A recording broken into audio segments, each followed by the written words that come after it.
Senator from Missouri. Mr. President, reserving the right to object, I ask for permission to hold up this shirt.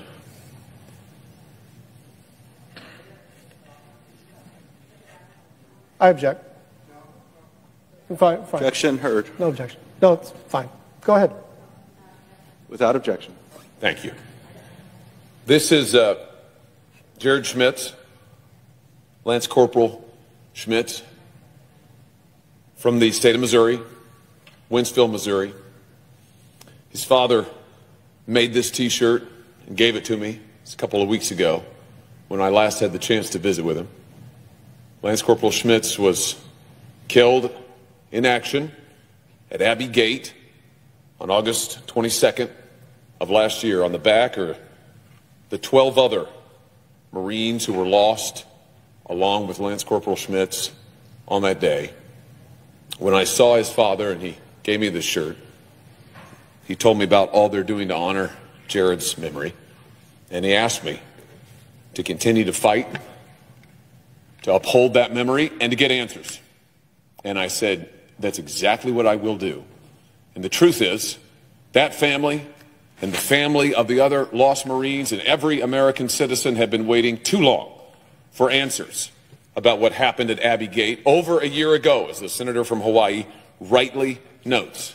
We're waiting for answers as to why the commanders on the ground weren't heeded. We're waiting for answers as to why the White House wasn't ready to do a proper evacuation. We're waiting for answers about how the security situation so deteriorated that 13 service members were killed and hundreds of American civilians were left behind to terrorists there in Afghanistan.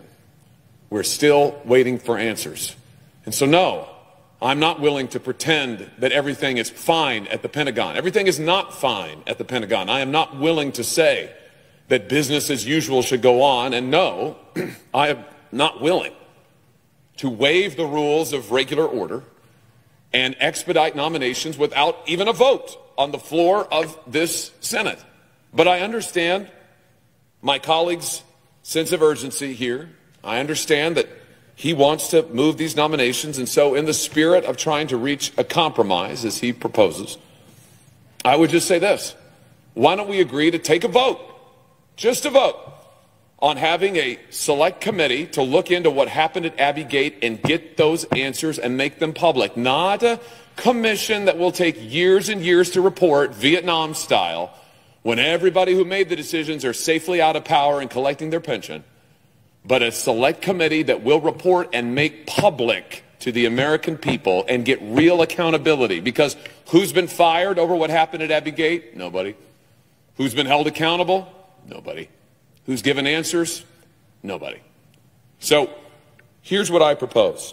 I ask that the senator modify his requests such that the following confirmation of the Roomba nomination, the Senate proceed to legislative session, that the Committee on Rules and Administration be discharged from further consideration. The Senate now proceed to Senate Resolution 763. Further, that the resolution be agreed to and the motion to reconsider be considered made and laid upon the table. Is there objection? Reserving the right to object. Just very quickly, look, we're at an impasse here because the problem is that the senator from Missouri is asking for something that he knows I can't agree to. And he is blocking the comptroller of the United States Navy because he's mad about something else. I mean, it's very clear what he's mad about. And he came in with his set-piece speech about what he's mad about. But the fundamental point here is that this is not the way to be a member of the United States Senate. I remember, I guess it was a couple of years ago, he came down and said, I ask unanimous consent that we pass my bill on Section 230 of the Communications and Decency Act. And I said, if you want to get a hearing, go try to get a hearing. Introduce a bill, get a Democratic co-sponsor, make the case, work it through the committee process. He has failed on that, and he has failed on this issue because he doesn't have other people with him, and so he's pitching a fit. And the bummer about this is that it's not me that suffers, it's not one party or the other that suffers, it's the taxpayer, and in this instance it's the Department of the Navy who will lack a comptroller because Josh Hawley is not getting his way. I object. It has now been 16 months since President Biden's disastrous withdrawal from Afghanistan, 16 months since Lance Corporal Schmitz from Missouri and 12 other Marines lost their lives at Abbey Gate, 16 months since hundreds of American civilians were left behind to the enemy, 16 months, no one's been fired, no one's offered answers, there's been zero accountability. And so for approximately the 200th time, we are here on the floor as I continue to fulfill my pledge to seek accountability for what happened at Abbey Gate, for the lives that were lost, including the life from my own state, Lance Corporal Schmitz, and to press for answers. It is not too much to ask that not just the families of the fallen, but that the people of this country not be lied to about what happened at Abbey Gate, and we be given the answers that the American people deserve. You know, in that time, in those 16 months, Central Command has done an exhaustive investigation and report. Here it is right here. It's thousands of pages long. I can't seem to convince my friend from Rhode Island to hold a hearing on it, so I've been entering it into the congressional record page by page. We're about, 100 pages in. We have many hundreds more to go. But when we're finished, everyone will be able to read this report in full. There have been other reports since then. The special IG for Afghanistan recently issued his own report, that office's own report, about the collapse of the Afghan government. And what these reports have in common is a consistent theme that commanders on the ground repeatedly warned the administration, repeatedly warned the National Security Council, repeatedly warned the State Department as early as the spring of 2021 that the security situation was deteriorating rapidly, that the Taliban was gaining ground rapidly, that there needed to be an evacuation. And yet, what did the White House do?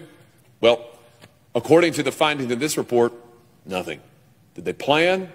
No. Did they take action necessary? No. And so on August 26th, the terrorist explosion at Abbey Gate, we lose those 13 Marines. Hundreds of American civilians are left behind in the botched evacuation. And here we are. And yet we're asked to act as if nothing has happened. As if we should just go on, business as usual, keep the conveyor belt of nominees to this Pentagon running with no votes. No votes on this floor, no debate on this floor, just wave them through. Wave regular order. Move it right along. Nothing to see here. Well, I'm not willing to do that, Mr. President. I haven't been willing to do it for over a year.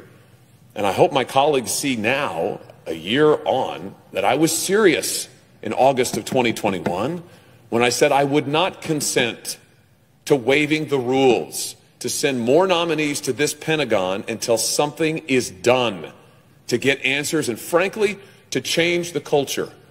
Because the truth is, we have a cultural problem in the whole military-industrial complex. You know, this is an entity, an organization that has lied to the American people repeatedly over the years. They lied about Vietnam for a decade. They lied about Iraq. They lied about the true state of the war in Afghanistan. And now we're getting the same lies again, to the point that we can't even hold a hearing in public because the White House won't consent to it. I don't really blame Chairman Reid. He can't get witnesses to come testify in public because this White House doesn't want to say another word about what happened at Abbey Gate. We have a word for that. It's called a cover-up, and it's time for it to stop. Now listen, much has been said about me blocking nominees. The truth is, I can't block any nominee.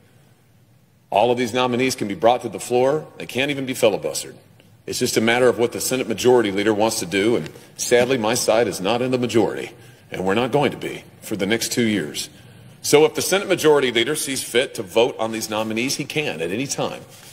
But as to whether or not I will consent to waiving the rules and allowing these nominees to the Pentagon in leadership positions to be confirmed without even a vote, I will not until something changes at the Pentagon, until something is done about what happened at Abbey Gate. And I know that my colleague, the chairman, is acting in good faith. It's a privilege to serve with him on the committee. And I know he's in a tough spot here because he's got a White House that doesn't want to give an inch and doesn't want to say a word. And I would just say that I hope that with real oversight coming soon in the House of Representatives, that the Senate will see fit and see its way to doing its part and holding open hearings on this report, on this tragedy, and making sure it does not happen again. With that, Mr. President, I object.